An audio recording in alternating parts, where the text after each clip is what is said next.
This question might sound a bit racist, but I want to raise this issue because we have to talk about it. Without talking about it and sweeping under the rug is not going to help anybody. If you take Islamic extremism, which is pretty much growing all around the world, Sri Lanka as a nation, geographically, we are surrounded by these types of extremism. If you take from Pakistan from one end, you see a little bit in India, you have a little bit in Maldives, you have someone in Bangladesh. How do we tackle this? Because that ideology, that thinking can very easily trickle down to our countries and our people. I mean, we saw Saharan and all, they were completely misguided by the whole faith aspect of it.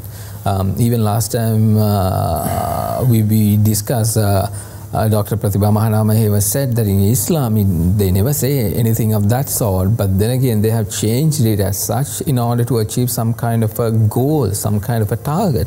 How can Sri Lanka actively think? Because I think for a very longer period of time, our country, what we've done is we've responded. Instead of going on the offensive, we've always been defensive about certain things. When the incident occurs, we talk about, but never take action in order to prevent it. What is your opinion on that? In fact, I must share, Mahieash, on that, in that context, my own experience being the governor of the Eastern Province. Now, if you take the Eastern Province, it has all three communities represented, but the Muslims around 40%, the Tamils around 39%, that makes it about 69%, balance about 21% or 30, about 23% comes to the Sinhalese population.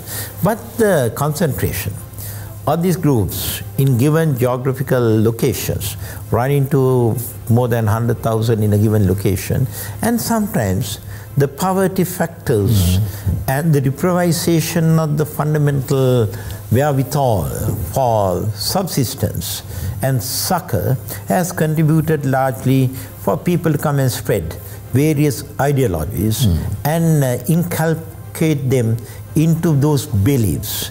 So these beliefs can become sometimes reasonable, sometimes in terms of their own aspirations, and going beyond that, it may trigger going to extremism. So that is the step that we have to avoid. So I think we have to have a very inclusive, engaging, and a totally transparent commitment by the people. We have to do that not for political purposes. We have to really do it for community-related development and for their own well-being. So if we engage them, schooling is one good thing, opportunities in life is a secondary thing, but equally important, and religious connotations have to be vetted in terms of what gets spread. Not allowing just free flow of this extremism.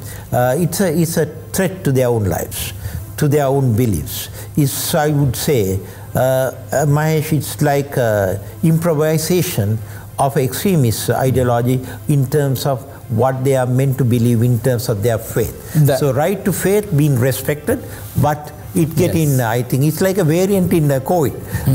Exactly. It's like a variant in COVID. Exactly. So we have tackled the variant very strongly.